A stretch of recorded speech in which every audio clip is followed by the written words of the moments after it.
STMK Radio 100. Stop the madness. Keep it 100. The best talk show on the web is here on STMK Radio 100 with your hosts, Sean L., Let, and Tone the Stone. Come join us from 6 to 8 p.m. Mondays through Fridays. Stop the madness. Keep it 100 with live call-ins, heated discussions about current events, politics, national news, weather, and sports. Join our live online chat room and let your opinion show. Download our phone app, Stop the Madness, Keep it 100 on STMK Radio 100. Come join us from 6 to 8 p.m. Mondays through Fridays. The best talk show on the web is here on STMK Radio 100. Call us at 1-866-484-7865. That's 1-866-484-STMK. Stop the Madness, Keep it 100. At the Table with Reverend Bill Miller on STMK Radio 100. Check out Reverend Bill Miller's Bible Study radio broadcast live on the new STMK Radio 100 at 8 p.m. Eastern Standard Time and 7 p.m. Central Standard Time. Please listen in and support him as he joins the realm of broadcasting to encourage believers and offer the comfort of God to others across the airwaves. At the Table with Reverend Bill Miller on STMK Radio 100. Also, feel free to contact him for prayer, counseling, and conversation at brobill9608@yahoo.com. That's BROBILL9608@yahoo.com. At the Table with Reverend Bill Miller on STMK Radio 100. STMK Radio 100. You're listening to Stop the Madness, Keep it 100 with your host, Sean L., Let, and Tone the Stone on STMK Radio 100.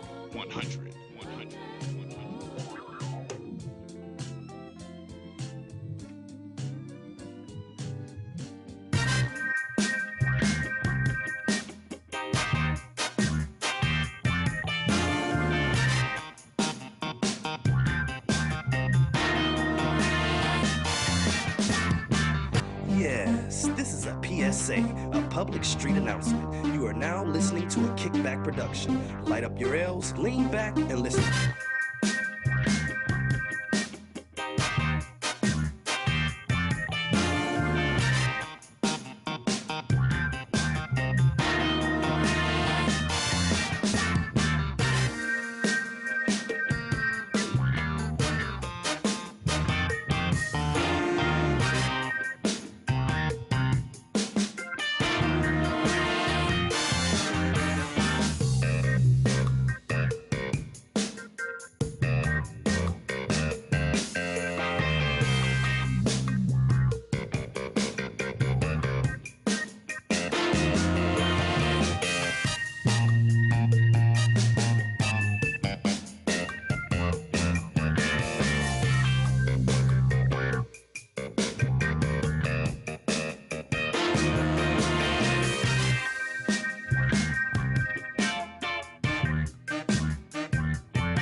I see Cleveland with a bright future, contrary to some of the things that you may have heard today. I see Cleveland as a bright future, a really bright future, but it's not guaranteed. And you have to know how to engage and how to do things to better ensure that future. And I can talk about the successes that we've had that has laid the foundation and positioned us to be a great city and position us to have this bright future. And whether it's through education, the community benefits, the job creation, the wealth creation, all these other kind of things that we've done in order to position Cleveland to get.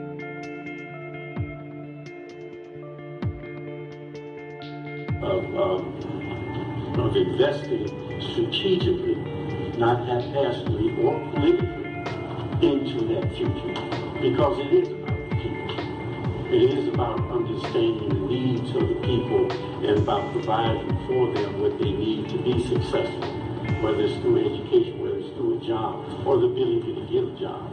And you know, I don't stay out of touch with anything because I live what you talk about. I live it. I stay on 38th and Section. Everything that happens to anybody out here, including the homicides, the drugs, or whatever may come about, happens to me and my family. So this is not an academic discussion or theoretical approach to life or philosophical economic system or political system. It's personal to me. And I put all I have into this job to ensure the Cleveland's future. And in doing that, ensuring the future of the people and the hopes of families and children. That's what I do, and that's what I will continue to do.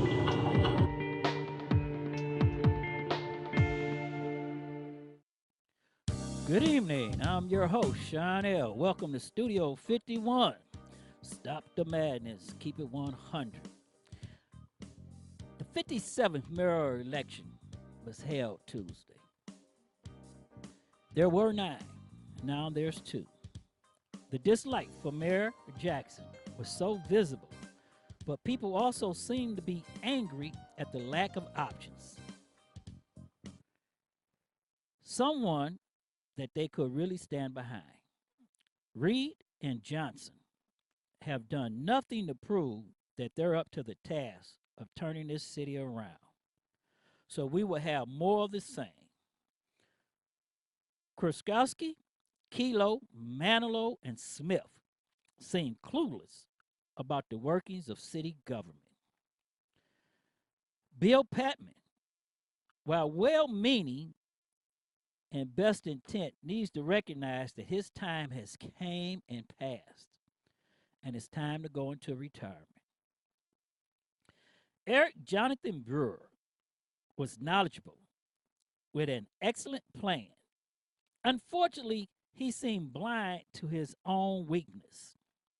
His fetishes and arrests has little consequences dealing with city government, unless you're looking for a laugh, and he gave everybody one of them.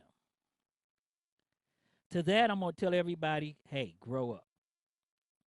His inability to manage a serious campaign outside of his social media, Facebook that is very problematic. If you can't manage, get a manager, Eric. Surround yourself with people who can help or advise you what to do. Be open to guidance. Quit thinking you know it all, because no one knows it all. I hope he learned something from this experience.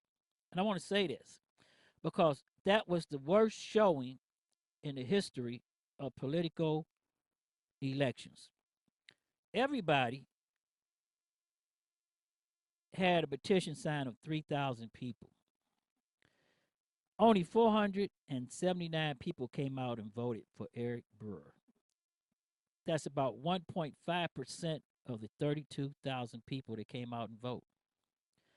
What really makes it sad is that only 7% of the elected voters in Cuyahoga County, out of 350,000 people, only 32,000 people came out to vote. Folks, that is crazy. It's pathetic. And I'm calling everybody out tonight. Tonight on Stop the Madness, Keep It 100, I'm calling everybody out. Everybody who stayed at home. Everybody that's doing all the crying. I was in town halls. I was sitting on social media. I'm watching all the shows. People talking about the Browns and the players sitting down, kneeling, and praying during the national anthem. People talking about Steve Loomis and his racist attitudes and things. People talking about the neighborhoods being neglected. People complaining about police reform and policing. People complaining about Mayor Jackson putting too many taxes on the people. the people, the unions walking around talking about higher wages. Come on, I'm going to go down the list. Where were you at Tuesday? I don't hear no more complaining from nobody. You're the reason that we have poor schools in our community. You are the reason that we have no jobs in our community. You are the reason that our elderly people are living in our community like prisoners. You are the people who stayed home. So I don't want to hear no more about, oh, the police is beating somebody. I don't want to hear no more about there's no more jobs. I don't want to hear no more about you living like you're in a third world. Last weekend, more people was at Shaw High all reunion than went to the polls at any given time. That is pathetic, okay? People, I'm going to call it as it is, pathetic. You got all these opinions about the dirt bike track. You got all these opinions about Eric Brewer being arrested. You got all these opinions about Zach Reed being drunk. You got all these opinions about Jeff Johnson not living in the city but running for mayor. But when it comes time to hear your voice, you don't have anything to say. You stay at home. You're the reason that our communities are the way it is. And as Jackson always say, Jackson, what you say? Either you're part of the solution or goddammit, you are the fucking problem. Jackson, tell them one more time. Either you're part of the solution or goddammit, you are the fucking problem. You are the problem. Facebook, you can be a keyboard gangster on Facebook, but you can't go to the polls. That is pathetic. I'd like to welcome Facebook Live, YouTube, Instagram, Snapchat, our 17 cities, and I'd like to take a moment right here and take a pause for Orlando, Jacksonville, and Miami, who's off the air because they don't have any power due to Hurricane Emma. And I'd like to take a minute and send out our prayers. So everybody say a prayer for all our people down in Florida. And let's take a minute.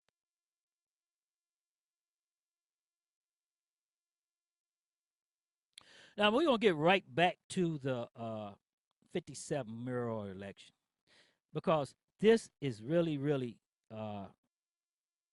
outrageous. I just can't believe this. Out of 32,000 people, Mayor Frank G. Jackson got 12,699 votes. That's about 38%. That's even less than 50%. He's the third-time incumbent, and he couldn't even get 50% out of the people that voted, okay? Then you have next coming is Zach Reed, who took 21.9%. And we're going to talk about Zach Reed and Frank Jackson in a minute. Then you have Robert Kelo, Tony Manilow, who both took 4.5 and 0.6%. And then you got Brandon Edward Koskowski. He took 9.5%. Here go three guys that the West Side, okay, so this isn't a color issue, okay, because the West Side didn't even come out and vote themselves. And that's unheard of. The West Side stayed home. And here go three people who was looking out for their interests because they didn't want Frank Jackson. And they didn't even come out. So how you going to say you don't want somebody or you don't want to deal with somebody or you ain't thinking about somebody, but you won't come out to the polls and you won't vote? Then you come down the line to Jeff Johnson. Jeff Johnson was the third place. We called that in show 8 that he was the third place contender, and he stayed in the third place contender as it was. And then it comes to my main man, Eric Jonathan Brewer. This is the most disappointing thing in the whole election, and this is let you know. Eric Jonathan Brewer has over 5,000 people on his Facebook page. That's where he conducted his campaign at. That's where everybody was on his Facebook page telling him that they was going to be behind him and that they was going to go with him. Okay? 5,000 people was on his Facebook page, and they didn't come out and vote for him. 3,000 people signed his petition, and they didn't come out and vote for him. He only got 479 votes. That's 1.5% of the registered voters that came out. Now, I really want to say something right here. Eric had an excellent plan, and Eric Brewer was really ready to step in day one and lead the city of Cleveland if he could have got past the first stage. But the problem is, Eric Brewer didn't know how to talk to the people of the city. He was too much on himself, and he wouldn't listen to anybody. Now, the newcomer, Tyrone Smith, got 0.04% of the vote. And really, he did better than Eric Brewer because he came in on a situation right there where he had no political experience whatsoever. So we're going to go right here into the issue here. And so we're going to go right here. Now, Mayor Jackson failed to get 50% of any of the 17 city wards' votes. So Jackson just received, as I said, 38.7% of all the votes. On the east side, he got 40.61% in the 9 wards. On the west side, he got 37.7% in the 8 wards. Mayor Jackson only got 27.7% in Councilman Zach Reed's ward. Now, is this a sign that Mayor Jackson is the underdog and in trouble? Well, I'm going to tell you now. No, Mayor Jackson isn't the underdog, and no, Mayor Jackson isn't in trouble. Only 7% of the people decided to vote. Zach Reed cannot take less than 90% in his ward. Zach Reed has a problem. He won his ward, but he only won it by 53.1%. If he's going to win the mayor's office, he need to change that to 90% coming out of the gate. He cannot allow Frank Jackson to take that lead up on him. The only other ward won by Reed, according to the unofficial vote tally, was Ward 4. And his lead there was so narrow, it was only 916 to 912 over the incumbent Frank G. Jackson. Now, on the precinct level voting, it shows a sweeping victory for Frank Jackson in the Cleveland mayoral primary. If you want change, people, you got to come out to vote. That is unheard of 7% of people voting. In the chat room, we got people right now talking about they want to change. They want police reform. But everybody's worried about the Cleveland Browns and what millionaires are doing sitting down while our kids don't have school books. I said earlier, you're the problem, and I'm going to call it out. You are the problem. The people who sit at home, the 315,000 people of the city of Cleveland, you're the problem why our city's the way it is. You're the problem why we don't have decent streets. You're the problem why our communities look like a World War II bombing raid. You're the problem why we don't have no jobs. You are the problem why our kids are not being treated the way they're supposed to be treated. You are the problem why we have all the crime in the neighborhoods. You are the problem why the people are living in their homes like prisoners. I'm going to just have to call it out. Later on today, we're going to be talking about, in the second hour, of racial and social injustice. But it makes no sense to even talk about a problem when the community is the problem. Facebook Live is up with us again. Facebook Live, welcome Gerald. They went down earlier. In YouTube Live, welcome. We got LAPD there, and we got some other candidates. Also, Snapchat, welcome for being with us tonight on Stop the Madness. Now, the possible fight right here between Frank Jackson and Zach Reed, I'm going to say this right now. Zach Reed has a big hill to climb. If he's going to beat the 3-time incumbent mayor, he's going to have to come out and he's going to have to really, really show his hand. He can't hide behind the stunt that he put during the primary. That ain't going to cut it. He's not going to have Eric Brewer there to help him. That's not going to cut it. He's not going to have everybody talking about Frank Jackson not doing his job, because guess what? Zach Reed has been there with Frank Jackson, so they have the same problem. They have a record. Okay, so Zach, I'm gonna reach out to you. You're gonna need to come on Stop the Madness, keep it 100, and you're gonna need to tell the people what you're gonna do for them. But there's a bright side for Reed going forward, and that is Jackson, the incumbent in a field of 8 challengers, did not win the majority of votes, and he just won 32 of the 332 precincts.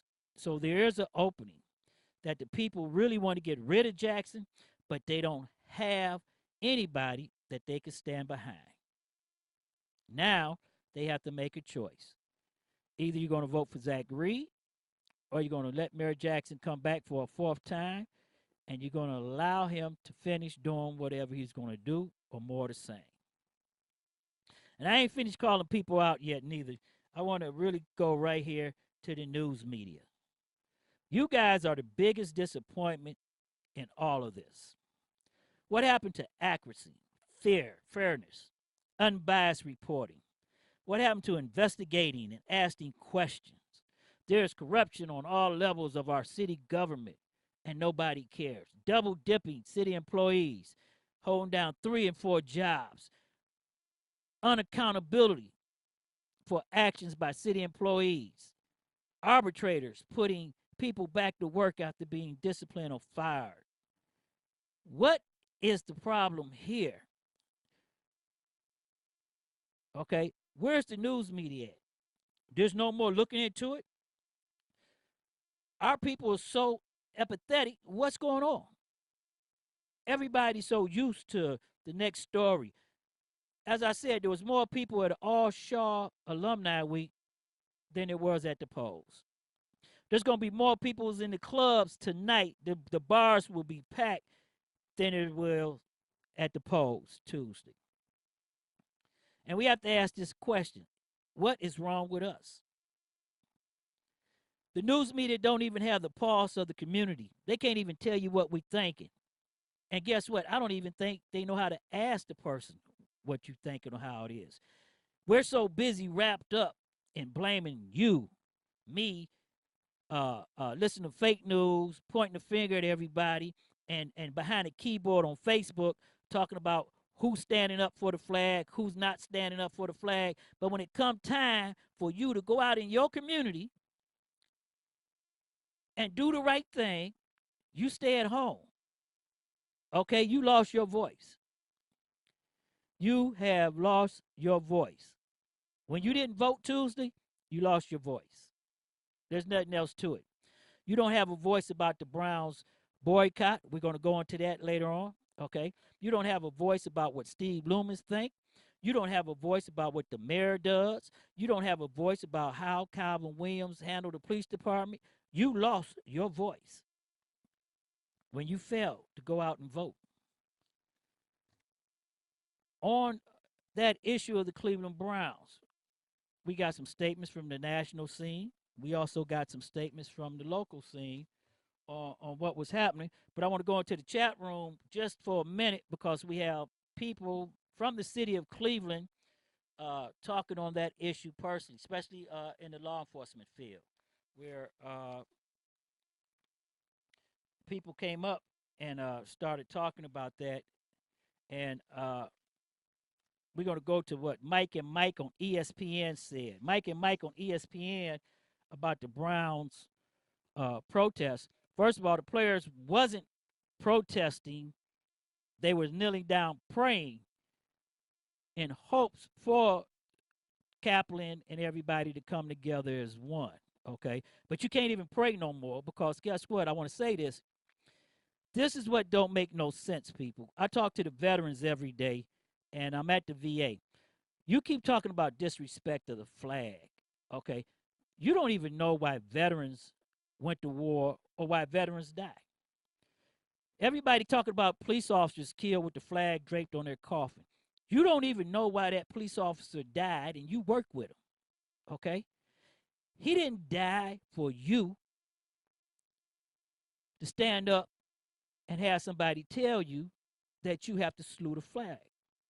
He died protecting your rights that he swore to serve and protect, your rights under the Constitution.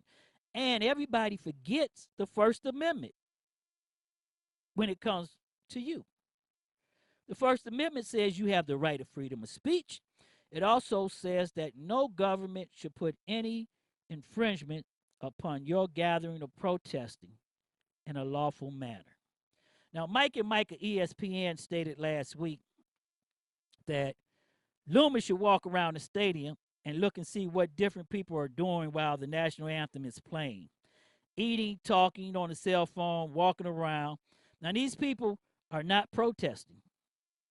They just don't give a damn. Mike Jr. said he understands the protest.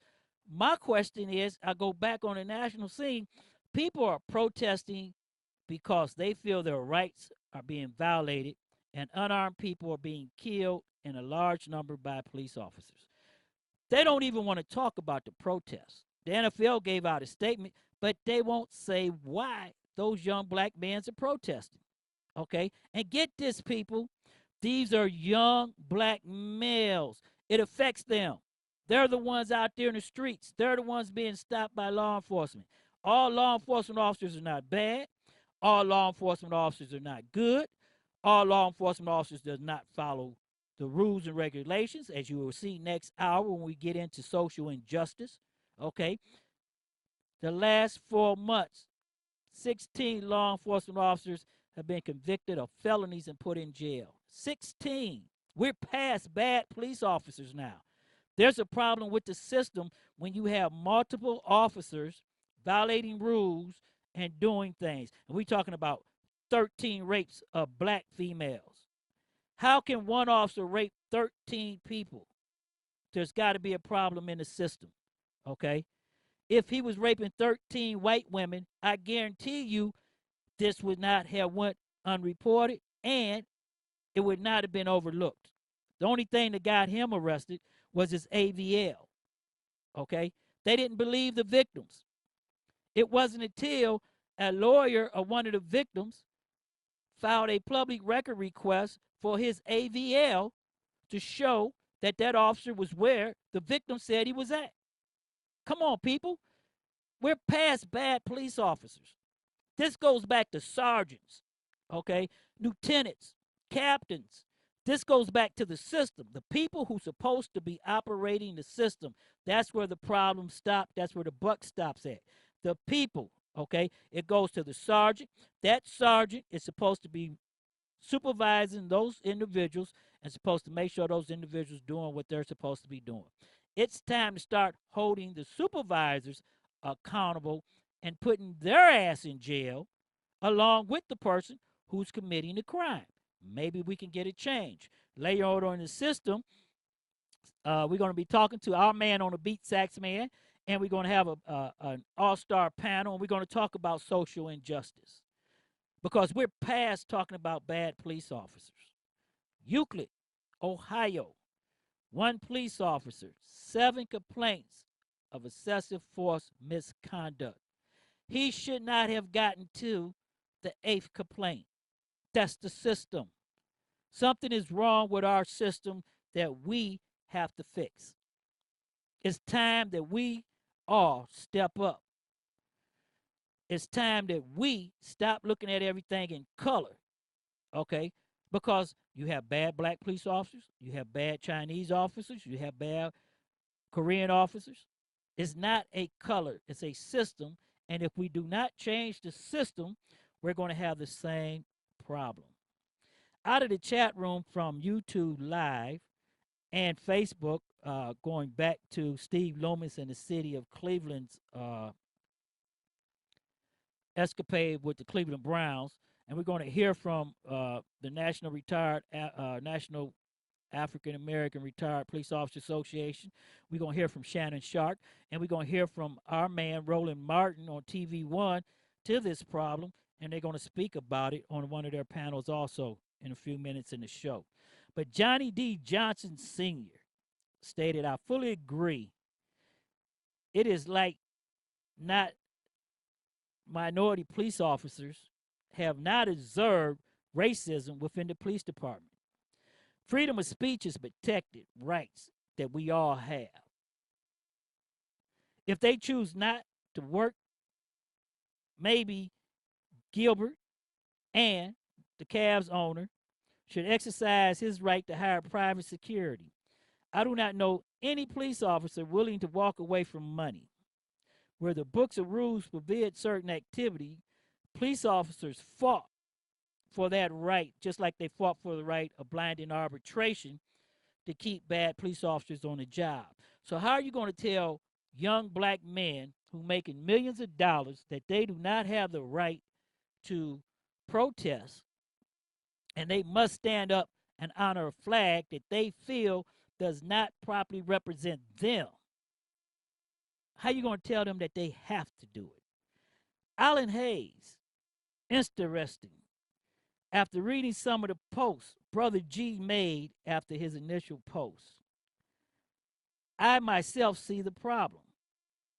The issue is you all are looking at yourself as police officers of a certain color instead of seeing yourself as a police officer serving the citizens. This is mainly for the officers who work urban and interior cities. So what this young man saying out of the chat room in YouTube is that you're looking at yourself as a white police officer working in a black community instead of looking at yourself as a white police officer serving in the citizens of a black community. I'm going to go right back to there. This is that brother of blue code, which I never thought, because just like the society, there's double standards. And until officers stop seeing themselves as white police officers, black police officers, Hispanic officers, and seeing themselves as police officers only serving the citizens of the community, this problem will continue. And he gives an example of when you go into the military from day one, you're not seen as a white, black, or anything. You're seen as a soldier, a Marine, a sailor, or more. Now, I'm going to go back into this because Chief Williams came out against Steve Loomis, okay? And I've been on national radio all this week talking about Steve Loomis, and I'm going to say this again. Steve Loomis does not speak for the men and women of the Cleveland Police Department, okay? Because all of the men and women of the Cleveland Police Department is not in the Cleveland Police Patrolmen Association. Some are in the FOP. All the supervisors, okay? Now, he speaks for his members. His members put him in the presidency. He has that right to speak for his members. If his members do not like what he's saying, then they have to exercise their right to remove him from office. It's time that the citizens of the city of Cleveland stop listening to what the Cleveland Police Patrolmen Association talks about, because guess what? They work for us. We're the taxpayers. That's what you got an election going on right now. Tell Mayor Jackson, tell Frank Jackson, tell Zach Reed what you want. Okay? Matter of fact, what you do is tell Zach Reed, if he wants to be your mayor, issue an order. Nobody speaks for the city of Cleveland but him. Eric Brewer told you that he would do that. Eric Brewer did fire or suspend his police union representative not once but twice. And in the interview, he said at the third time, if it had came up if he was still the mayor, he would have fired him, which would have been upheld by the state civil service. The mayor has the right to pick who talks for the city on city business. Steve Loomis isn't talking for city business. He's talking for union members, okay? And it is right for this one thing when it comes back for the flag. What sense does it make for me saying that the players protesting the flag is disrespecting the flag and their protest is wrong, but I'm going to protest them protesting the flag, and I'm not going to hold the flag, and I'm not going to be part of that? Well, let me tell you that. What makes your protest any better than their protest? The proper thing would have been done, and I wish I was still on the force so I could have gone into the Union Hall and expressed my concerns on this. The proper thing that should have been done, every Cleveland police officer, all 1,400 of them, should have walked in that stadium in Class A uniforms, held that flag, and took the high road and let everybody know that not only do we respect the flag, we respect the community, and we respect the citizens, and we respect your right as a citizen to protest. That's what should take place. That's what should have happened. And it really hurts me as being a retired member of the Cleveland Police Force to see that department being drugged through the mud nationally. As you're getting ready to see, we're getting ready to go national, and they're talking nationally about a department that was one of the best departments in the country. Now it's seen as one of the racist departments in the country, and it's the only department, one of 5, that is under the second DOJ descent degree. In Studio 51 with me tonight is Tone the Stone, but we're going to go right here to the national scene. Now, this is going to take us right to where we're going with our panel discussion tonight. Tone the Stone, there's nothing else to say about it. The police unions versus the NFL players, the police union versus the city. The chief weighs in against the police president, and where we go. Do anybody understand what the Constitution says? Everybody talking about this right, that right. Let me say this. I talk to veterans every day, and the veterans tell me that nobody knows why they want to die. They did not go die overseas for you to stand up and salute a flag. They died for you to have the right to protest. That's why. As members of the African American Law Enforcement Retiree Association, we know all Americans have a constitutional First Amendment right to freedom of speech and expression. We were shocked and dismayed that Steve Loomis used his position as Cleveland Police Patrolman Association president to speak for Cleveland police officers, to denigrate lawful nonviolent protests by members of the Cleveland Browns football team. The Browns players have a right to a peaceful protest for social justice by kneeling and praying due to introduction during any game. We as law enforcement officers have a duty and a responsibility to protect our citizens as they exercise their constitutional rights. It's difficult for the division of police to develop a positive relationship with the community when the CPA makes political statements about constitutional protective conduct. On the national scene, Shannon Sharp on Undisputed weighed in on the Cleveland Browns protests and the Cleveland Police Patrolman Association President Steve Loomis, who stated that safety forces would not participate in the opening ceremony with the Cleveland Browns. And then our man Roland Martin of TV One broke it down with his panel discussion on the Cleveland Police Patrolman Association involvement with the NFL players' protests. Let's go and check out what they had to say on Undisputed and TV One. Before we had a couple of guys using Pam, we got Crisco now. This thing about to get hot. Because I said this is what we needed. Michael Bennett said this is what we needed. We needed some white players. And Chris Long kind of got the ball rolling. And not only did he put his hands on Michael Jenkins, who was raising his fist, Chris Long told you why he did it. Justin Britt comes along, stand beside Michael Bennett, who's sitting on the sideline, told you why he did it, says he's going to learn more about it, going to study Michael and want Michael to educate him and highlight him on what's going on. Derek Carr, this is how you do it, Derek Carr. That's what you was doing. You was cooking with Pam. Didn't get nearly hot enough. Except the valve showed you how it's done. And he said to Skip, he said, you know why I did it? He says, because I'm going to be raising kids that doesn't look like me, that don't look like me. I am a white male in America. I get the benefits. I always get the benefit of the doubt. Just for the record, he's married to an African-American woman, just so we get that straight, okay? I'm a white male in America, I get the benefit of the doubt. Skip, he said, the United States is the greatest country in the world. It is because it provides opportunity to its citizens that no other country does. Skip, what I said yesterday, right? As an American citizen, I get to heap praise on America because it's afforded me opportunities that I might not have had or even gotten in another country.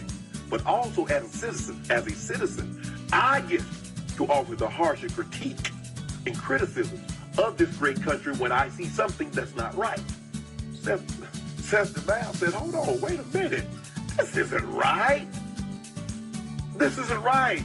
And for black, if you look at look at America, there are a lot of things, there are a lot of issues. You can say, okay, maybe it's the undocumented. There are certain segments that say the undocumented immigration, that's a problem. You got a segment that says, okay, it's health care. You got a segment that says tax reform. You got a segment that says it's Russia or Afghanistan or Iraq, North Korea. But I can assure you, Skip, in the African-American community, the interaction between the police, law enforcement, and unarmed black men and women, that interaction is a bigger concern. The race relationship between black and white in America is of great concern to us. And so Seth DeVal, Skip, as Ben Franklin said, only when the unaffected are equally as outraged as those who are affected will you start to see change. Now we got Justin Bredd, we got Chris Long, and we got Seth DeVal. Seth DeVal, my new hero. I'm gonna get me a Brown jersey.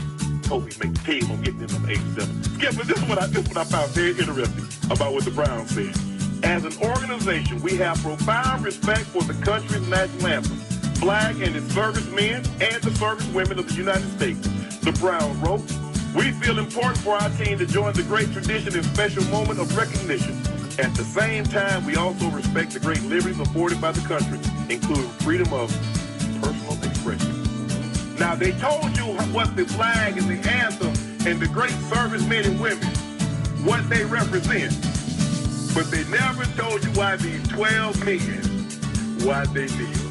Skip, why is it that everybody will talk about the gesture and they refuse to even acknowledge, yeah, you're doing it, but it's almost like we don't even care that you are doing it. We want you to stand. We want you to pretend like this is not even happening. I just find that everybody keeps it. Again, Skip, it's the gesture. Yeah, if I wear a pink shirt, nobody's like, oh, he just wearing pink. They know why. Or they'll ask you why. Why won't they ask these young men, what is hurting you so bad that what is a common thread around America at sporting events, notice this only happens at sporting events, that the national anthem is played, that you're taking this line of action. Because they're unaffected by it. I'm so happy, and I don't think you really had to pull for this team because you felt very comfortable this wasn't on their mind. Clearly, this has been weighing on their mind very heavily. And I am so glad that it happened until the lawmakers in America sit down and say, you know what? There's too much smoke not to be any fire here. This race relationship between unarmed black men and women and the police and law enforcement is getting worse. We want it to get better. And these are the actions that we want you to take. Now we got your attention. We're going to try to go to Congress. We're going to talk about policy and how you deal with us on a day-to-day basis. NFL players taking the knee to the national anthem, of course, this time in Cleveland. The police union in Cleveland, they say they are not going to hold the flag this Sunday when the Browns open the NFL season against the New York Giants because they're upset. They're upset by this. The union representing Cleveland police and paramedics say they will not participate because this is wrong, what those players did. Now, you might recall Brown head coach Hugh Jackson, he made some comments saying that, oh, my players ain't going to be protesting. It's not going to happen. See how that worked out. Y'all see what happened, right? Press like, shoot. The problem that these young men were protesting, that Colin Kaepernick took a knee, that Michael Bennett took a seat for. It affects your football team because they're young black men. All right, y'all, that was Shannon Sharp, of course, on the show Undisputed on Fox Sports 1. Of course, lighting into Hugh Jackson. Let's get right to it, our panel, folks. Here's the deal. I don't give a damn the Cleveland Police Union don't hold the flag, George. This is the same police department that is one of only 5 police departments that have been investigated twice in the last 2 decades by the federal department. They are currently under their 2nd federal consent decree for their mistreatment of citizens. The very reason why Colin Kaepernick was protesting. This is the same police department that defended the cop who killed Tamir Rice. I really don't care what they think. All right. I'll agree with you because I'm a former police officer. There is bad training going on with police officers today. I don't know why. I'm not sure why they're not being trained properly. Maybe it's because there's confusion as to what the mission of a police officer is when they go through the academy. So I agree with you that Cleveland is a bad police department. It's obvious if they're under... For a long time. For a long time. So is the mayor going to clean that up or is the police chief going to clean that up? It stops at the top. So who's the mayor of Cleveland? Well, again, that's also why you have, again, the DOJ coming in, Scott. And again, you have these whining police unions. We're not going to hold the flag. This is what I tweeted. Then what the Browns should do is go get the beds for Kaepernick. The people who served in the military who said, I fought to defend his right to use the First Amendment, ask them to hold the flag. Are they going to boo veterans? Another point in the category of idiocy. How many players are kneeling? 11, right? How many fans there and other personnel there for the Cleveland Brown football team? Let's say 50 or 60,000, right? So they fought for the flag, and the flag gives these 11 the right to exercise their First Amendment, and you have 50,000 other people there who love the flag and who are standing, right? Why does anybody care, as you say, that the police union is not going to participate in the pre-ceremony? What this is, Abe, is these are more unions, because you had over the weekend, you had the police union in Philadelphia called Black Lives Matter activists. They're animals. And you have police unions that can't stand anybody holding them accountable. That's the real issue here. Absolutely. It's not just a training issue. Let's just get real. There are some very, very evil people that have been infused into police departments across the country. The FBI has already released a report years ago that said that police departments across the country have been infiltrated by white supremacists. There has been 0 things done about it, and we have to face that and be very realistic about it. In terms of this, let's just think of the logic of this. So the police unions are saying, we are mad because people are protesting the flag and the national anthem, so we're going to protest by not holding the flag. I mean, it doesn't even make logical sense. How is their protest okay, but the protest they're protesting isn't okay? It doesn't make any sense. They're still talking about the same flag. And the flag protects their right under the First Amendment to act, either whether it's the police or the 11 football players. Right. That's what the flag is really about. Right. It makes no sense. And George, at the end of the day, this is very simple. All the people who are whining about the flag, they want to ignore why he was protesting. All the people who are saying, oh, how dare you disrespect our national anthem, deny that 3rd stanza in the same national anthem that was specifically talking about slaves. See, I just love it how we love to ignore all of that sort of stuff, and we come up, oh, you're disrespecting America. No, it's called, you are targeting, you're targeting a symbol that because yesterday on ESPN's First Take, Stephen A. Smith, they were discussing this, and I was literally texting him during the show, and I let him know, and he told his audience, every time a cop beats somebody, there's a U.S. flag on their uniform. Absolutely. On the police car, on the uniform. But let's go back to Cleveland. And those players look like they were praying to me. They were praying. They were. So if you're praying to a protest, I don't see how you can be upset with that. Because they're whiners. They're whiners. Okay. Let's show the clip of them. Dino's, what's up and what's happening in the chat room? Well, Chanel, the chat room is on fire, and here are some of their opinions. Fighting for life. Sometimes all it takes is open communication without the name calling that Loomis did. Nice to see. At Puggers, learn more about what the flag stands for, then talk about ignorance and disrespect. SMH. As has been said numerous times before, the players are within their rights. You may not agree, but they're neither ignorant or disrespectful. Hoodrat 88. It's their right. All the rest of your rant is meaningless. It's their right. You're telling me to go away when you reply to my comments? LOL, truth hurts. Then I guess you know it's their right. Old guy. This, it's their right, is a meaningless comment. If it is in the Millionaire Browns players' right to protest, it is everyone else's right to protest their protest. It's your right to go to public square and hit yourself in the face with a cream pie, too. But it is still stupid and misguided, much like the Browns players' arrogant actions. And it's everyone else's right to point that out. Simple.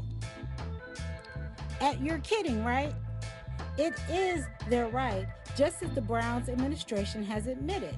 As a business owner, I can wear whatever shirt I choose, and so can my employees. 60 Watt. No white officers were selected to participate. Gary Cantor. I've corrected that for you. No white officers would participate. The Swam. Loomis and his white supremacist followers are missing an opportunity to move the country in a healing direction. Real Deal 101. We need to continue to talk about it, continue to evolve it, and come up with the best ways that we feel that we can make a difference and make an impact. And on the lighter side, Funny Side 88. Wife, what you doing? Husband, nothing. Wife, you did that yesterday. Husband, I wasn't finished. And that's what's happening in the chat room with D-Knows. Everybody knows. You got a friend at Montrose. Come on. Shop GoMontrose.com. Go Montrose. Everybody knows. You got a friend at Montrose. Hey. GoMontrose.com. Come on. AP Radio News. I'm Tim McGuire. Here's what's known after last night's dinner between President Trump, House Democratic Leader Nancy Pelosi, and Senate Democratic Leader Chuck Schumer. They all want to find a way to protect the Dreamers, young immigrants brought to this country illegally when they were children. Trump says the border wall may not be part of a deal on DACA, but it has to be part of a broader immigration reform. We'll only do it if we get extreme security, if we get not only surveillance, but everything that goes along with surveillance. And ultimately, we have to have the wall. If we don't have the wall, we're doing nothing. Schumer says what he and Pelosi said last night after the dinner stands. If you listen to the president's comments this morning, Director Mulvaney's comments this morning, it is clear that what Leader Pelosi and I put out last night was exactly accurate. House Speaker Paul Ryan says Trump is fully aware that any action on immigration has to have the backing of congressional Republicans. Oh, I think the president understands that he's going to have to work with the congressional majorities to get any kind of legislative solution. Ryan adds that Trump wasn't negotiating with the Democratic leaders, only seeking their input. 8 special operations soldiers have been hurt in a training accident. AP Sagar Magani has the latest details. Initial reports said there was an explosion while special operations forces were training at North Carolina's Fort Bragg. An Army spokesman says he cannot confirm that and says the military is trying to determine what happened. He says the 8 soldiers are being treated on base, and he does not know how badly they were hurt. Higher gasoline and housing costs increased consumer prices 0.4% in August, the most in 7 months. Increase suggests inflation could be picking up, but the figures may also be distorted by Hurricane Harvey. Labor Department says consumer prices climbed 1.9% last month compared with August of last year. On Wall Street, the Dow is up 43. This is AP Radio News. Country stars gathered at the Grand Ole Opry to remember musician Troy Gentry, killed in a helicopter crash last week. Whenever you call, That's Vince Gill singing his song Whenever You Come Around, which was the first song Troy Gentry sang to his wife when they met. Gentry's coffin was surrounded by flowers, a guitar, a folded American flag for his support of the military, and a Batman costume because he was such a huge fan. Charlie Daniels, Trace Adkins, and Little Big Town also performed. Gentry's bandmate Eddie Montgomery did not speak or perform, and he wiped away tears as Gill encouraged him to turn to the Opry family for support. I'm Archie Zaraletta. Comedy Central agrees to a contract extension that will keep Trevor Noah as host of The Daily Show through 2022. Network says Noah will also produce and host comic specials to wrap up each year. Little-known South African comic was selected to succeed Jon Stewart at The Daily Show 2 years ago. I'm Tim McGuire, AP Radio News.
A great business needs a stunning website.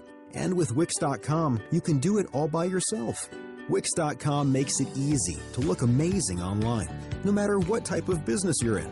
Show off your images in a beautiful gallery. Grow your contact list and get all your social media in one place, just the way you want. Your customers are going to love it. So, what are you waiting for? Show the world what you can do. Stop the madness. Keep it 100. The best talk show on the web is here on STMK Radio 100 with your hosts, Sean L., Let, and Tone the Stone. Come join us from 6 to 8 p.m. Mondays through Fridays.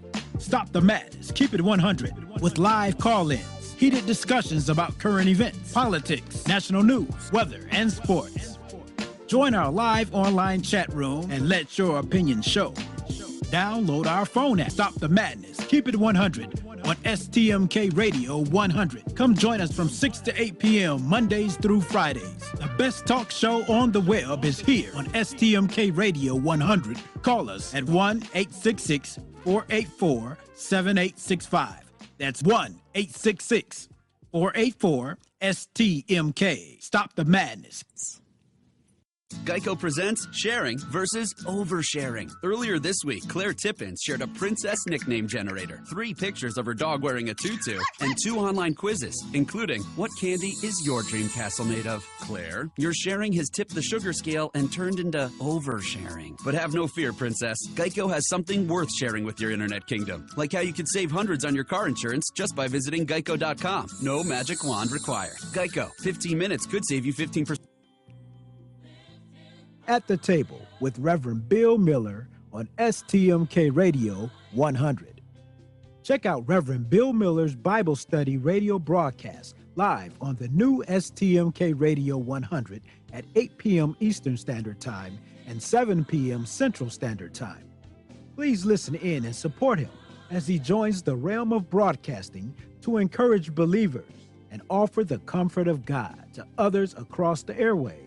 At the Table with Reverend Bill Miller on STMK Radio 100.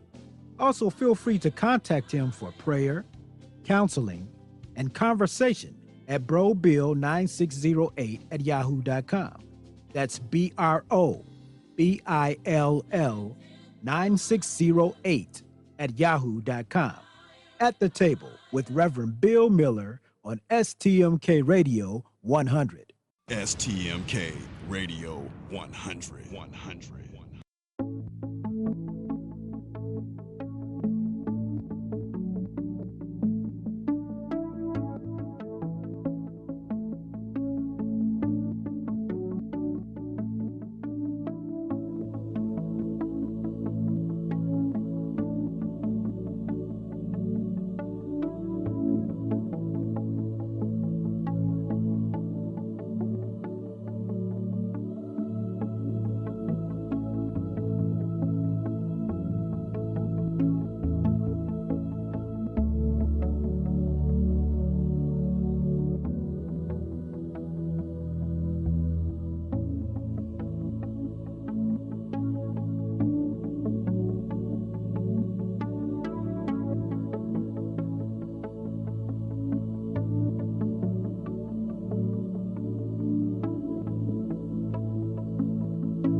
You're listening to Stop the Madness. Keep it 100 with your host, Sean L., Let, and Tone the Stone on STMK Radio 100.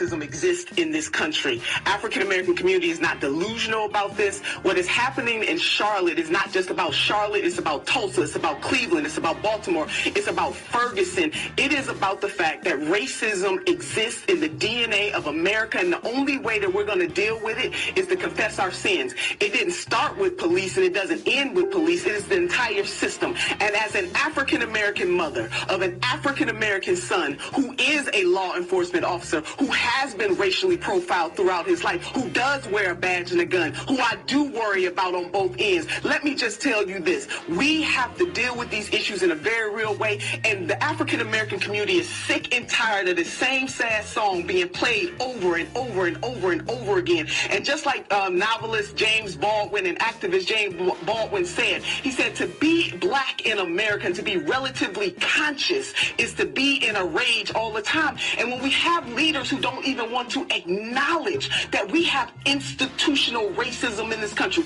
political, economic, financial, we have to admit that, and we have to do something about it.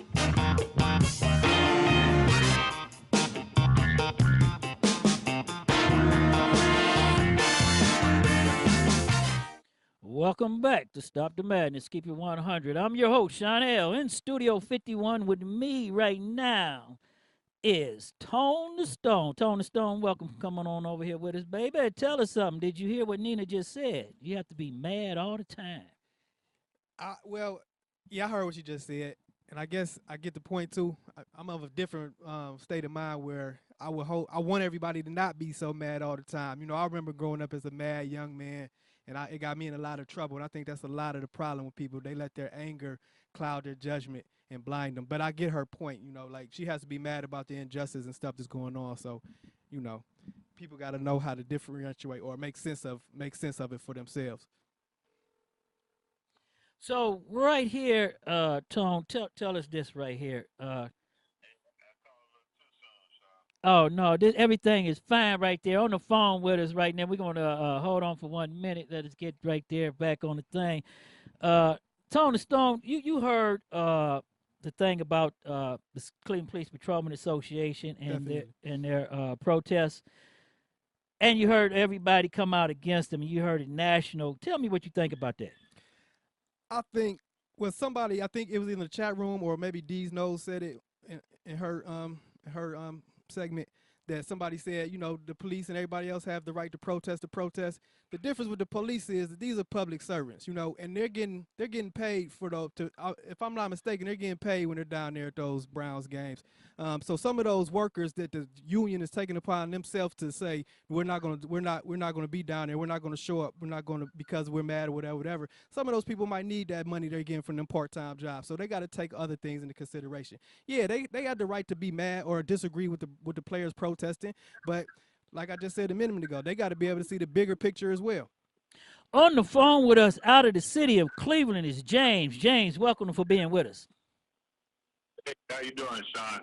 We doing pretty good, James. But I want to ask you the same question right here. You heard Nina Turner and you heard everybody talking about the Cleveland Browns and the city of Cleveland protesting, holding the flag. What's your take on that? Well, you know, unfortunately, I have to disagree with the police union on the way they wanted to handle that.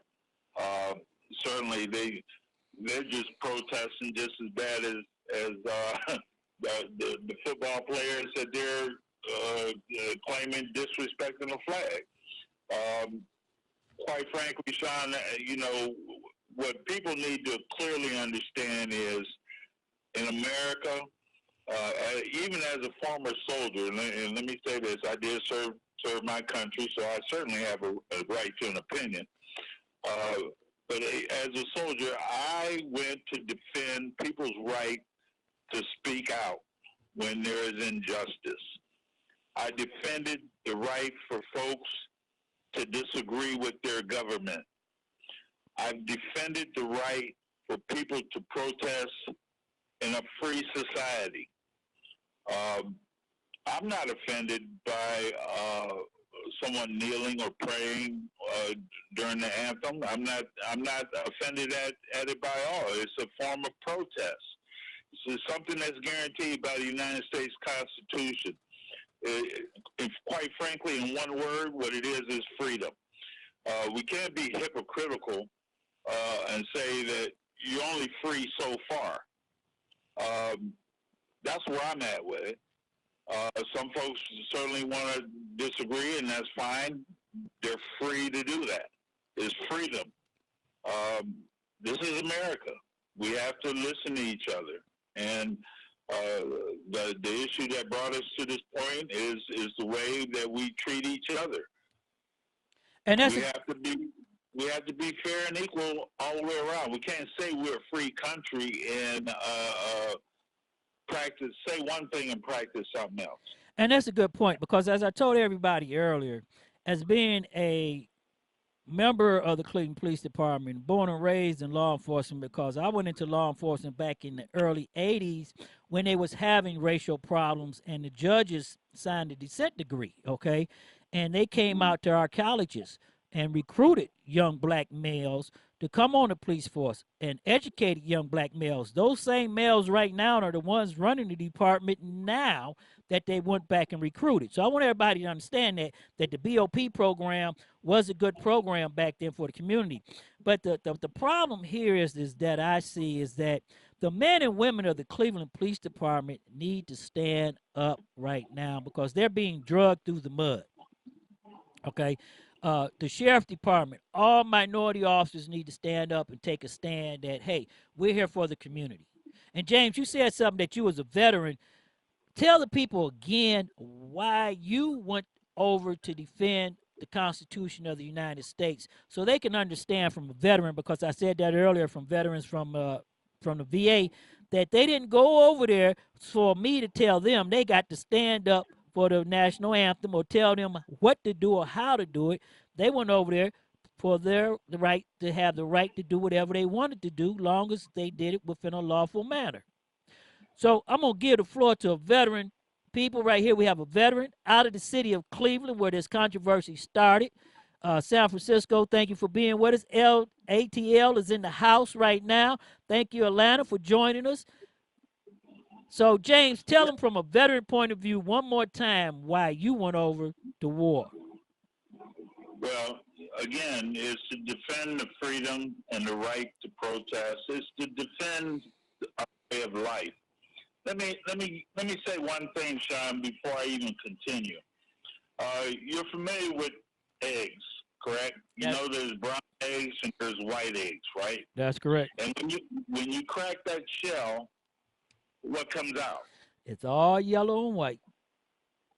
It's all the same. All the same. That's correct. And but you had two different color eggs. How come it isn't different? We're no different from each other than the color of our skin. And that's what brought all of this to the forefront today. In America, people want to go back to the good old days. No. We have to progress. We're a progressive nation. We cannot sit idly by and say nothing. Our voices need to be heard, and people need to really speak out on this. We do have people who are speaking out, but we need to say it in one voice. And that's we need that conversation on race, and we keep saying that.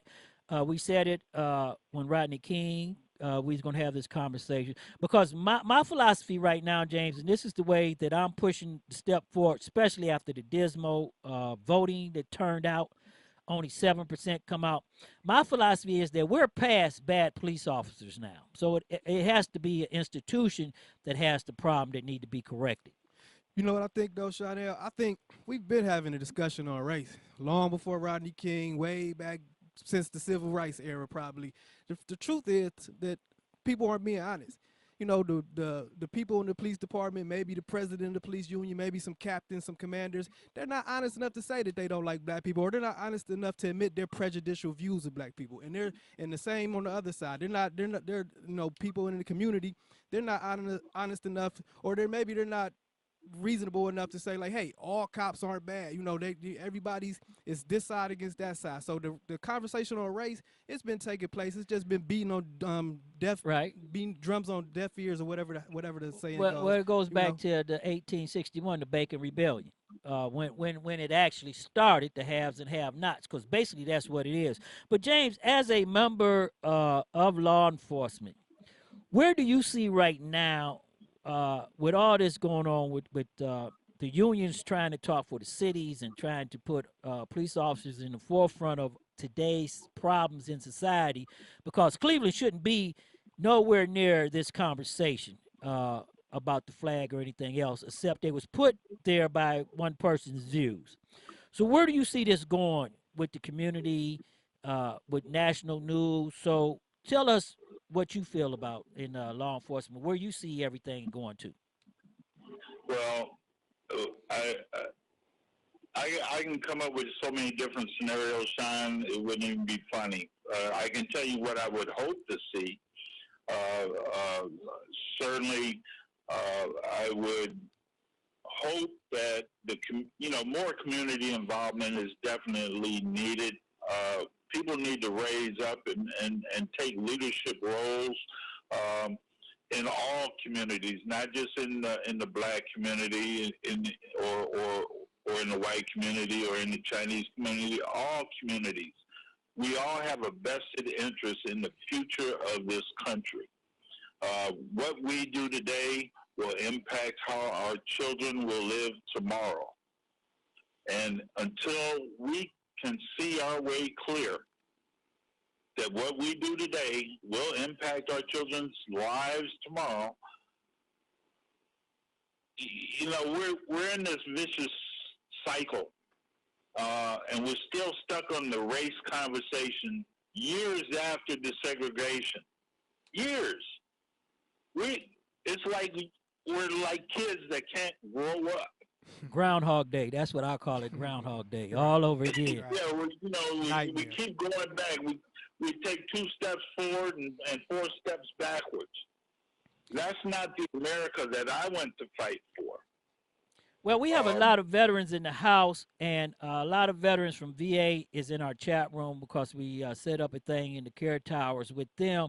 And some of the veterans right now are basically saying the same thing that you're saying, is that not only did they not go and this ain't the country they went and fought for, but when they came home, they didn't even was treated wrong, and they still being treated wrong. And everybody want to throw them forefront and wave the flag, but it's forgetting what's happening at the VA every day. Well, let me say one more thing, and I hate to interrupt. I know somebody was about to jump in. No, go ahead, Jay. Go ahead. I'm going to give you the best example of what's wrong with this nation. In the 1940s, it was World War II, where the United States of America combated Nazis. Okay?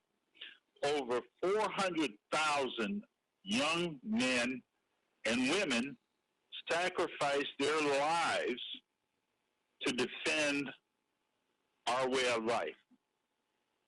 Here today, in America, we have Americans who promote Nazism. Yes, and that's a shame. A president that stands next to him. So don't tell me there's nothing wrong with this country. There is something terribly wrong with this country at this moment in time. Well, I think we need a wake-up call. I really do. And I think that communities, and I'm going to say this, our communities need a wake-up call. They're asleep. Our black men need a wake-up call. Earlier today on the show, I just went through. I called everybody out. I went through this earlier today on the show when I went through the election.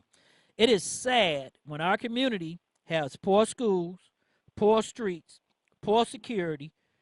Our kids are being killed in the streets every day, every night, and only 7% of the people come out and vote. That's sad. And I look at this. More people was at Shaw High annual alumni reunion in Forest Hill Park than there was in the polling places. More people will be in the bars tonight and tomorrow than there is in the polling places. And our kids are suffering. Something has to stop here. Yeah, that's definitely a big part of the problem. And I go back to my man Jackson, not to cut you off right here, but my man Jackson always say, either you're part of the solution or goddammit, you are the fucking problem. And I'm selling the community. They're the problem. These young black males and females, the church, why is the church being silent? Okay, all the churches we got here, why is the church not opening up their mouth, coming out here doing something? It's time to burn down every church on 105th. I'm serious about this. Take the churches and put them in the proper place. Just like Jesus went to the storehouses and through this time that the churches be put back into the community where they're supposed to be in the proper place. It's sad to say that. But when I see black men being killed by police officers, and I see black men being gunned down in the community, and I see ladies driving in the community going down the street getting shot, and nobody's doing anything, this has to stop somewhere. When the church refused to come out, James, the church refused to come out. I can carry a casket down the street by myself. Where's the church at? That's a good question, Sean. That's an excellent question. We have these mega churches. They certainly, or the leaders of these churches certainly are able to obtain and secure their wealth and all that, preaching as much as they do. But they get into the political realm, and where my mindset is I believe they need to start paying taxes just like everybody else. And not only that, I'm gonna call out the talk show host. Here in Cleveland, you got Voice of Radio, you got Hood Negri. Don't nobody want to hear about who cutting hair. Don't nobody want to hear about who's going to run for office. From now on, if you can't get together and come out and talk about making your community better, going on these street corners, taking them back, and marching through the city to take over. Art McCoy, don't go downtown no more with the people of Revolutionary Army. Talking about what Colin Kaepernick doing. We don't want to hear about a millionaire getting paid $16 million running around the world on private jets when I got kids sitting at Collinwood with no books. It's time that we stand up and do something about this. It has to end. We got to break this cycle. I'm serious about this. 7% of people come out and vote out of 350,000. Yeah, that's crazy. You talk about the dirt bike. Wait a minute. And I know you know this there, James. You talk about the dirt bike track. You talk about the rude boys and the biker boys, and then you talk about the dirt bike boys coming through the city, and you got all these things. Frank Jackson neglecting the neighborhoods. Chuck holes in the street, trash everywhere, the taxes on the water. But when it comes time for you to stand up and say something, you stay at home and don't come vote. We cannot survive like that. Yeah, the community, we gotta have a stake in this. You know, out of all those candidates running, you gotta be able to, you gotta feel like there's somebody who you can relate to and that you can believe Facebook Live, welcome Roberto Leon. I'm going to get you here inside the studio next week, man. You're going to have to come and sit next to me because we're going to have to talk about this, how we can get the community together and change. James, I'd like to thank you for calling us in, man, and you've always come in and be for real with us, and I appreciate your for realness up on the thing, and stick with us, man, and stay in the chat room and let our brothers know that we have to stand up and take our communities back. Well, I'm always keep the faith, Sean. And if I could just sneak in one more comment, there's been a lot of discussion with regards to these Confederate statues and flags and all that. And what we as a nation are not doing correctly is the historical correctness of the Confederate flag, and that was a white flag on a stick saying we give up. All right, folks. Hey, I appreciate you, Sean. You know that, and we'll talk to you later. All right, that's James right here from Cleveland, Ohio, who has come to check with us. Hey, and right now we're going to go out to the street, and we're looking for, Tony Stone, I'm serious about this. You know, the church is being very silent, and we have so many preachers. It's a time for the preachers to come in and start coming back and opening up them doors and doing their work on the street corners. Well, I've always had my skepticism about the church, so I don't really know what to say about that, except for you're right. You know, it's time for them to come out and prove themselves. Them catering to their congregation, who probably most of them are coming from the suburbs. You know, that's not doing anything for the neighborhood, for the community where those houses stand.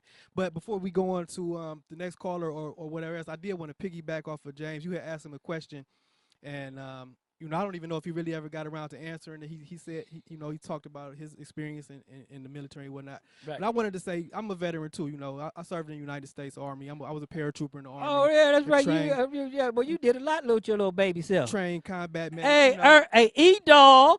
Your E-Dog is in the house. ATL E-Dog. Another veteran. Another veteran.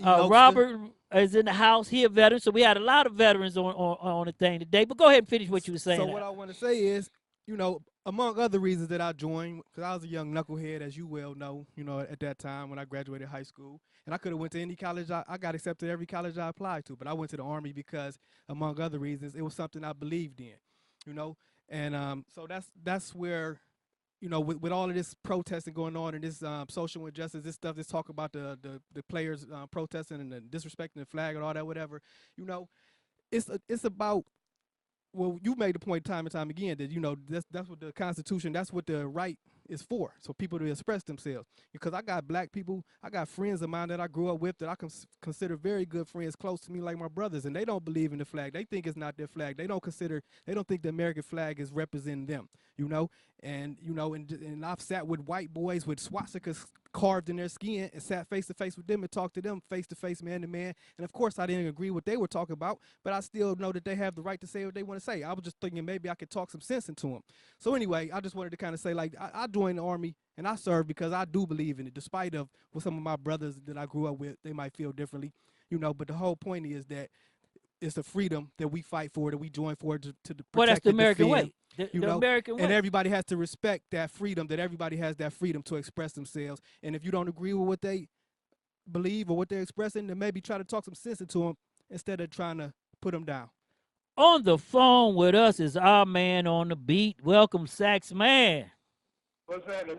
Sean? What's happening? What's going on, Sax, what's going on, brother? Saxman, you know what? I've been waiting for you all day. The chat room want a piece of you, and I'm not going to let them have you right now, but I want you first. I want you first. Oh, boy. Here we go. Here we go, Saxman, because, Saxman, show 8, I think it was, we had your boy number 2 contender to take it all and to put Jackson in. And I mean, we gave him a what? And wait a minute. And y'all was being hopeful. Y'all know what happened? Have a chance. What happened? Just tell me what happened. What happened to Eric Brewer? Is that what you're referring to? I'm not even gonna say his name because I know he probably hiding.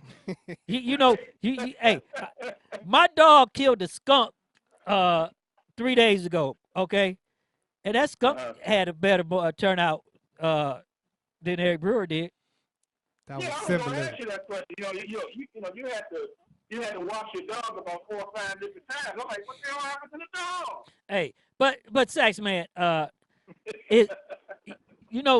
not next week, but week after next, we got we held that show up for you. We're gonna do that show. I'm gonna do it now. Okay. But the question, right? But the question I want to ask you that everybody's talking about, national and everything else, is your law enforcement department not going to hold the flag, and then Chief Williams coming out. What's going on with that? Well, the chief got he's the chief of police for the city of Cleveland. He felt he wanted to come out and do what he did. Hey, more power to him. I'm not going to complain to him about what he did. My complaint is that the other department, not the other officers didn't come out saying, hold hands. It was just all the black. Where was the white officer? That's what I'm saying. That's the problem with that. Right, and they pointed that out in the chat room. I think really what's going on there as we was going into our panel right now for social injustice, and we're talking about that, and we had James on the phone earlier. As a veteran, Saxman, can you tell everybody why you went to war? Well, I went to war for the right to vote, for the right to live where I want to live, for the rights of my family, friends, the right to have a job in America, the right to be able to walk down the streets when I get ready. I went to war for the freedoms and equalities of America. That's what I did. That's what I went to war for. I'm a United States Army serviceman, proud to be one. Wouldn't take it back. Would do it again if they take prior service at my age. But well, you that's why I went and fought. You might have to go back if Trump get us in another war. You know, he talking about fighting. Oh. He talking about Korea. He want to fight everybody. Right, he want to fight everybody. As a matter of fact, he want to go. He want to go over to Afghanistan and steal their minerals and. So, Saxman. Trump wants to see. Trump trying to be like a Ronald Reagan. See, Reagan thought that his presidency was like his movies. He did everything like his movies. It was. You know, you can't go fight wars and act like you actually train you rehearsing for a movie. Trump is not presidential. Trump is about no. Did you say that? Being a not a politician, but an actor, a character. He's a character. He's a hustler, man. He's getting filthy. He's already wealthy, but he's getting filthy. So much more wealthier. Why he's got everybody arguing about his politics? But he has no politics. He wants to promote his book. He has no politics. This is all this. But what did we say earlier? It's all about promotion. It's all about promotion. This is all the smoke show. Whatever it is that he's trying to do, he's promoting doing his president. But what did we say earlier? He's not doing anything for president. But what we So say that's earlier, what it's like. when only 7% come out and vote, and it's the same thing last November. So if you look at this, what do we have to look forward to 2018?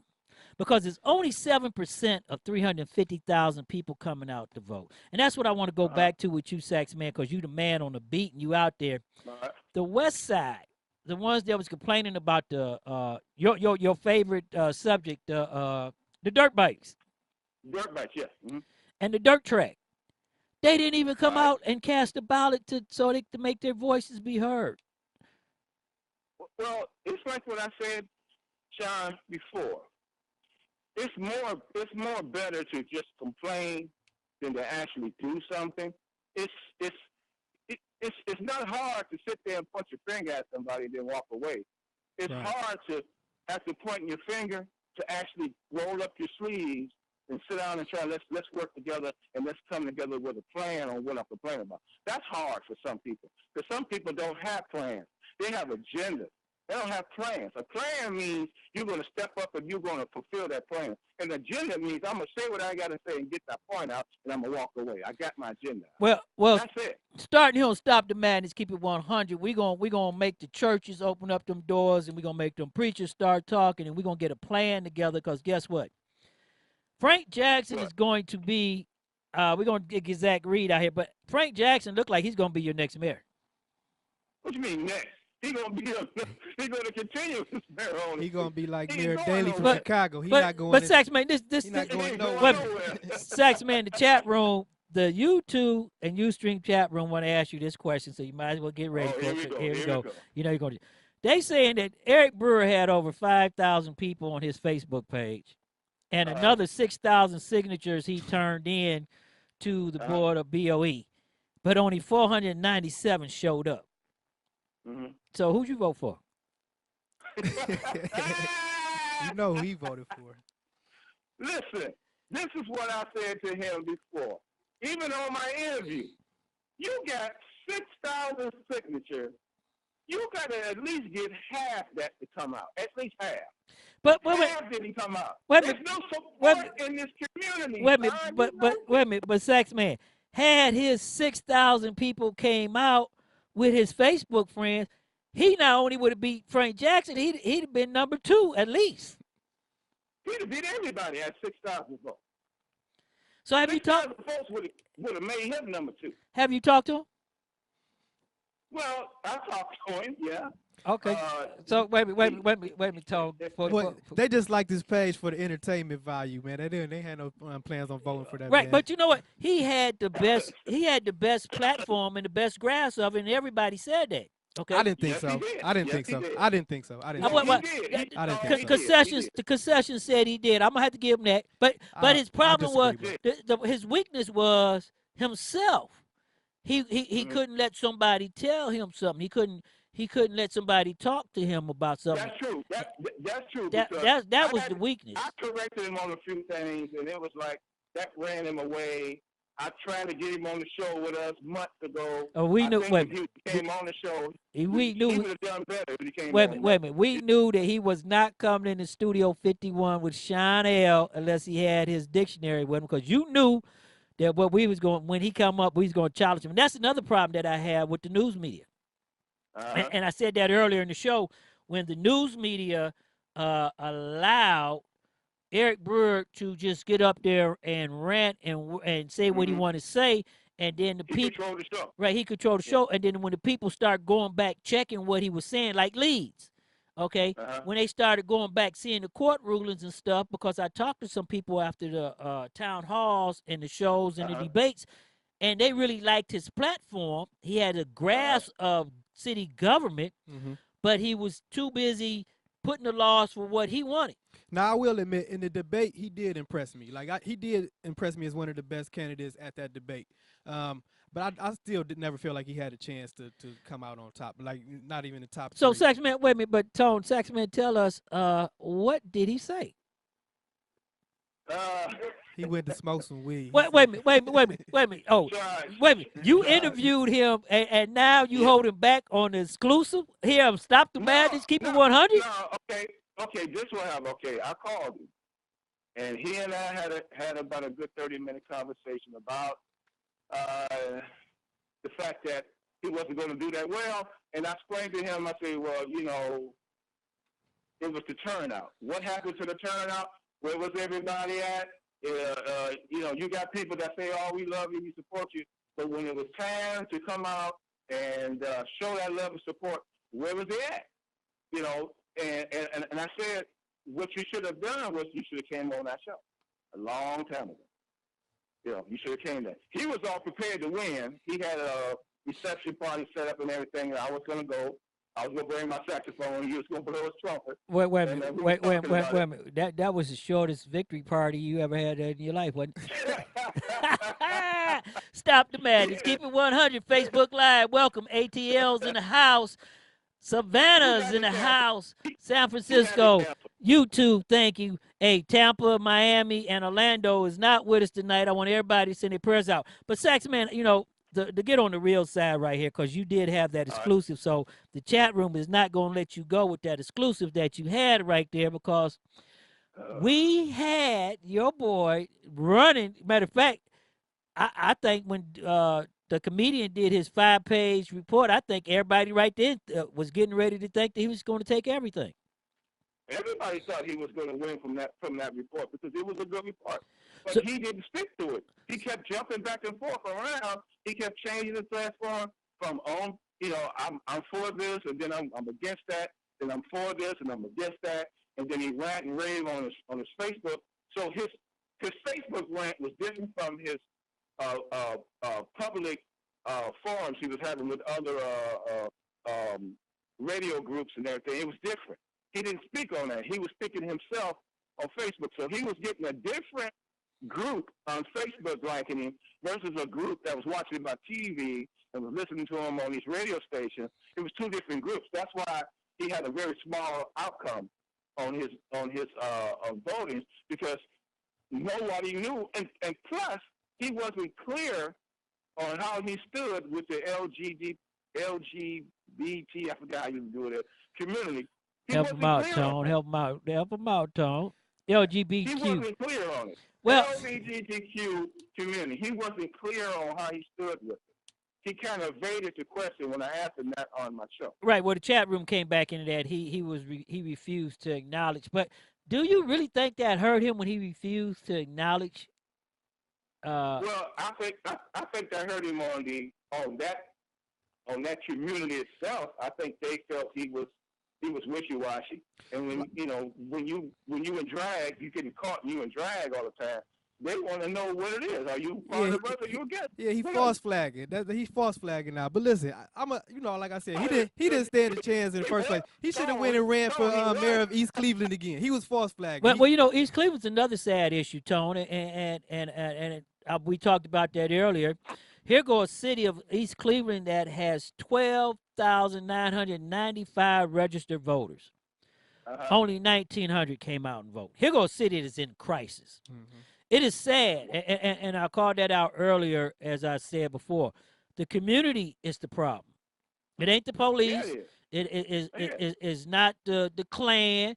It's not the anybody. It's all of them because it's the community. Those people are non-voters too. I know police that didn't even vote. So those people. I said, wait a minute. I said that on your Facebook Live, Sean.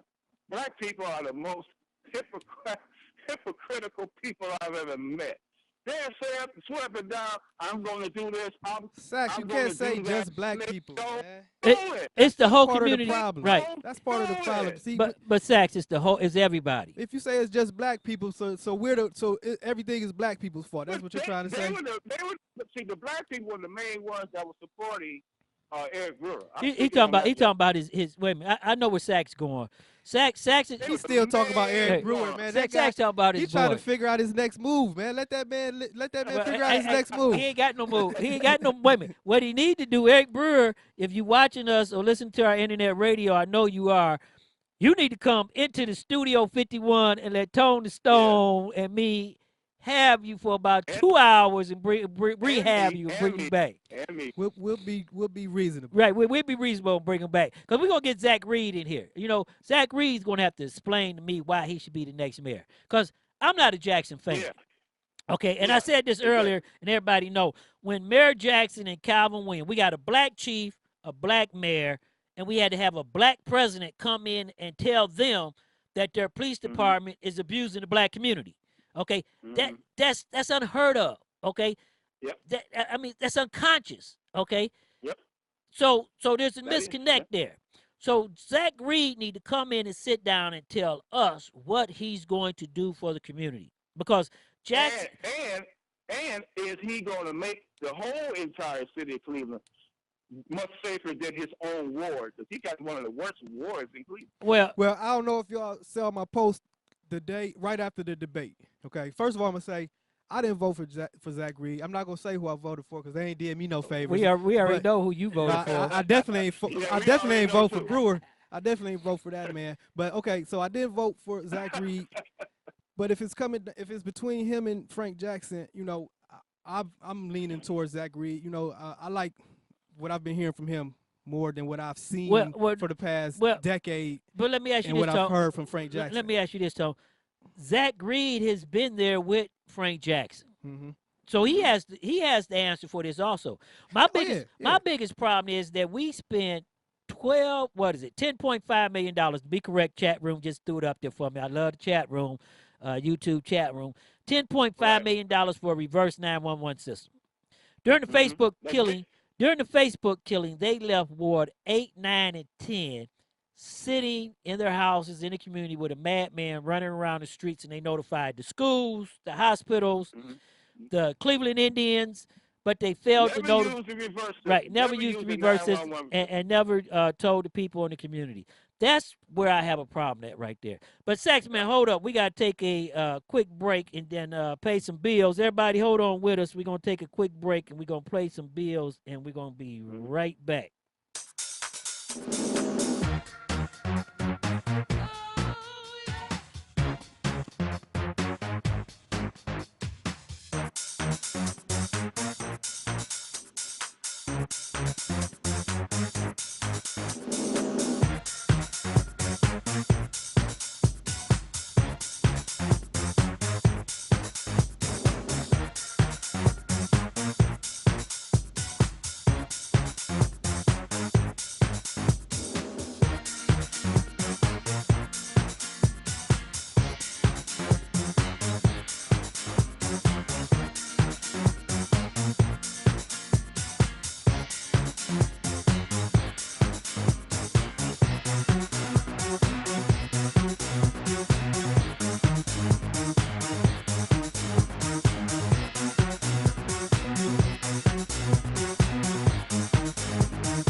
been tuned in to Stop the Madness, keeping it 100 on STMK Radio 100. And now back to your host one more time, Sean L., Let, and Tone the Stone.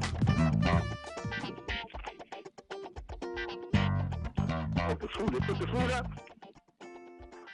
Hey, welcome back with us right here. Saxman, you on a hot mic. Don't nobody want to hear about your food. Okay, what's wrong with you? But hey, welcome back. Facebook Live, YouTube. Yeah, Saxman on the phone. Gary get beat up. We talk about food. Hey, on the phone with us is our man on the beat, Saxman, once again, and he was explaining to us why his boy didn't make the meet. But this is another thing we want to talk about right here, Saxman, is that what's going on right now with some looting and stuff going on down in Florida? Is they on martial law, or what's going on over there? I believe that's the governor can set martial law. I didn't heat him up. Okay. The governor. I'm sorry. I'm over here trying Sax, to you hungry, food, man? Yeah, I'm hungry, man. I'm sitting over here. I'm patrolling. I'm hungry, man. Thanks, man. I appreciate it very much. Much love to you. And they over here, they got all this food sitting over here, man. They got my stomach growling. So I'm about to stick some of this food. Well, you know, Saxman, the chat room is just dying. They think you so hilarious. But right there on the phone with Saxman, we're gonna let Saxman go on and get back to what he got to do. Saxman, right, you go on and get back on patrol and do what you got to do, and then you give us a call back because we get back with our man on the beat, Saxman. Yeah, Sax, we don't need you hungry out there taking your frustrations out on the citizens, man. Right, but you know, Tone, I want to say this, that we said this earlier about the community, and ATL's back in the house with us, and when we talked about the community earlier, on the earlier part of the show, I came back when I said 7% of 350,000 people of all the problems in our neighborhoods, in our schools, our kids are having, the crime, the elderly people living in prison with all the gates on their houses and stuff. You talk about police reform, overtaxing. You talk about neighborhoods being neglected, the Q deal, and only 28,000 people come out and vote. That's no a shame. excuse for that. Right. Yeah, it's no excuse for that. I mean, I'm surprised to hear that it's that low. Like that's crazy, especially in 2017. Like all the progress we made over the last several years. You know, everybody's talking about Trump, and everybody's talking about all the problems, and they won't vote. That's part. Well, you know what? That's what I was going to say. Part of the reason, it's no excuse, like I said, but part of the reason why people probably didn't come out and vote is because of the Trump presidency, because he won the election. People, all the gains we made over the last several years. But that should have been all the more reason. No, they feel like they lost hope again. They lost faith in the system again because Trump's in office, you know? So maybe that's the whole scheme. Well, what's going to happen now? I don't know, because like I said, it's not an excuse. Like you have to play a part. You know, you have to participate in, especially if you're going to be out here complaining and you're going to expect anything from the system, you have to participate in it. And you know, the chat room, I want to come back to the chat room, and the chat room saying something, and that is correct. East Cleveland had a mayoral primary, and incumbent Brandon L. King won. That isn't the news, though, but we already talked about that. In a city that's going through turmoil, about to go bankrupt, where they won't have no city service, might get annexed, okay, but I doubt if the city of Cleveland annex them, okay. University Circle might come in, a private organization might come in and take all Rockefeller's land, I don't know right there. But you're talking about a city with 12,282 registered voters, okay, and a city of 17,000 residents, okay. So I'm going to give the 5,000 people that didn't vote or whatever, you know, ain't registered, okay, fine. I actually think there's more than 17,000 people in that city, Tony. Okay? But when you only got 1,900 people coming to vote, 1,900 people going to tell over 20,000 people what exactly. they're going to do, what's going to happen with them. Exactly. They got one of the best school systems. Look at what's happening there. Have you been in East Cleveland? I try to avoid it like the plague these days, but not because it's a it's a I was gonna say it's beautiful. It used to be beautiful. It's a historical city, but with the cameras and the potholes and stuff, I try to avoid it. Now in the general election, you're gonna have Devin Branch versus Brandon L. King. Now Branch ducked the primary because he signed up to be a Green candidate. Now I did some checking for the Green Party. There's only 3 people, if that, in East Cleveland that claims to be a member of the Green Party, and Devin Branch is one of them.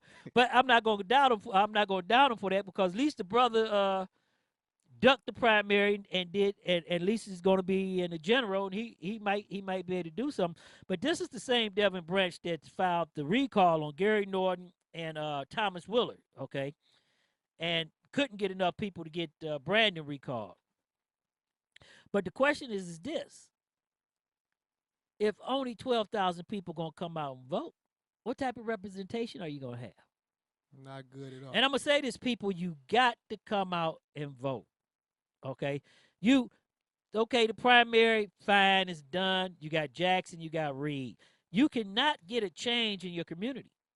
We're going to reach out to Zach Reed and have Zach Reed in Studio 51. We're going to reach out for Mayor Jackson, but he don't have to come now. The last man we wanted did give Saxman his interview, even though I'm glad you wasn't here, Tom, because you said you weren't thinking about it, okay? Well, you know what? No, it's all good because I know what his next move is. I thought about it. He's going into the medical marijuana business. Oh, yeah, that's right. But you know what? He had 4 coalitions. That's what I didn't get into Saxman because Saxman was so busy running around about his food. But he had 4 coalitions going in with him. He had the people for marijuana going with him, the service unions going with him. He had the protesters of police reforms going with him. And then he had the National Revolutionary Communist Party going with him on taxes and tax reform. Mm-hmm. So, I mean, he knocked out 4 coalitions that he just destroyed. I don't understand where it was because the last thing on his somebody in the chat room said that he posted he was going to get 15,000 votes. He must have been smoking. I mean, yeah.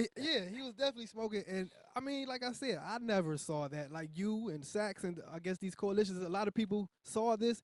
I never saw it. You know, it was coming down to 3 people, maybe 4, because Krostowski, he was another one that impressed me. I will admit. Well, the West Side let him down. Yeah. But Facebook Live, YouTube, we'd like to thank y'all for coming in with us, sitting with Stop the Madness, Keep It 100. We are now back in prime time, 6 to 8 p.m., Monday through Friday. We knocking it down. If you go to our Stop the Madness, Keep It 100 Facebook page, click on any one of those links. You can get us on demand. You can get us in Ustream. We are now streaming live TV over the computers. You can come up with us, and you can watch that. Doug Million probably will be back with us after he finished doing his world tour around. They let him out the dungeon. Yeah, Doug might have, Doug became an activist out in Chardon, and, Chardon might have grabbed a hold of him and did something to him. What he out there protesting out there? I don't know what he protested, but he probably found out it wasn't a good idea to be protesting in Chardon. He ain't got a good support system out right. there to be Well, protesting. you told him that before. Saxman, thank you for taking the time being on the beat with us. And next week, we're going to have a real treat. We're going to have the first and only black female who was put in a position of vice president at a financial institution here in the United States. And we're talking about Robin C. Cunningham and Key Bank. We're going to have her live in Studio 51 with us, hopefully next week. And we're going to reach out to some of our things, and then we're going to do that show on Eric Brewer's arrest in Boston Heights. Y'all just won't leave that man alone. No, we ain't going to leave that one alone. We held off on that one for Saxman, so we're going to finish that show off. But Tone the Stone, it's that time. Makes as big, I can't lose. Sugar bow down, I'm the next to rule, but I'ma stay on the cool, remain on the under, cause like Andre 3000, your boy's ice cold. Ain't no limit to the gimmicks and ways to make money. No limit to the just to act funny when you get that cake, cause you spit that way. They may love you tomorrow when they hate you today, but yo, that's the way the story goes, so I was told. Following the ramble down the yellow brick road, please believe at the end ain't no pie to go, just some platinum beats from the Cleveland streets. Here in Studio 51 with Tone and Stone, Saxman, our man on the beat live. Hey, I just want everybody to know that the showing at the polls was really, really unquestionable, and we got to do a better thing. I'm really disappointed in our community. I'm disappointed in all the people on Facebook that was keyboard gangsters. I'm disappointed in everybody who had something to say about the Browns kneeling down, about being a white police officer in America. I'm disappointed in all of that. If you're not going to go to the polls and vote, you don't have a voice. Tone, what you got to say to our good people before we start walking up out of here? We gonna keep talking. We gonna keep keeping it real. We gonna keep trying to stop the madness. Hopefully y'all listening. But if y'all listening, y'all gotta hear us and y'all gotta start making an effort to make the change that we all want to see. Simple and plain. Hey, everybody in Facebook Live. Linda Silly, thank you for joining us. Sybil's in the house. ATL, Savannah, San Francisco, out there in Vacville, and LA, Michael Wilkins, Boston. There go Michelle Jackson. We welcome and thank y'all all for coming with us on Stop the Madness, Keep It 100. We're going to have a good show for you coming next week. I want you to join us in the chat room. I want you to stay in there. I want you to voice your opinion. Let it show. Here at Stop the Madness, Keep It 100, we not only educate our listeners, but we do talk about the problems that don't nobody want to talk about. And Mr. Green, thank you for joining us on Facebook Live. I'm your host, Chanel. Until next time, peace. See ya.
You've been listening to Stop the Madness, Keep It 100 on STMK Radio 100.